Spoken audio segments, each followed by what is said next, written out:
కదులుతున్న ఆర్టీసీ బస్సుల కిటికీ పక్క పొంటి సీట్ల కూర్చొని ప్రకృతిని ఆస్వాదించుకుంటా అక్క పాస్వర్లు ఎంత మంచిగా దొంగుకుంటున్నది. ఎక్కవలో గానీ చక్కగా టైం ను సద్వినియోగం చేసుకుంటున్నది. బస్ స్టాండ్ లో దిగి వాష్ బేసిన్ కాడికి పోయి బ్రష్ చేసుకోవాలంటే టైం వేస్ట్.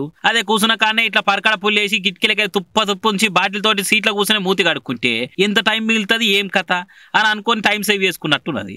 కానీ ఏమంటే ఉచిత ఆర్టీసీ బస్ పథకం పెట్టిర్రు, ఆడోళ్లకు మాకంటే ఫ్రీ బస్సును ఎవరు బాగా వాడలేరు అన్నట్టు కొంతమంది మహిళా అక్కల వాడకం గిట్లున్నది. ఇక ఈ మహిళక్క బస్సులో బ్రష్ చేసిన వీడియో అయితే బాగా తిరుగుతున్నది సోషల్ మీడియాలో. అని ఒకలేమో మంచిగా ఎల్లిపాయ పొట్టు తీసుకుంటా ముచ్చట్లు పెట్టబట్టిరి ఆర్టీసీ బస్సులా, ఇంకొకలేమో మంచిగా సూద్ తీసుకొని ఎంబ్రాయిడరీలు గుట్టబట్టిరి. ఇగో అక్కడేమో బ్రష్ చేయబట్టి ఇంకా రేపు ఎన్ని చూడవలసి వస్తుందో ఏం కథనో పొరి.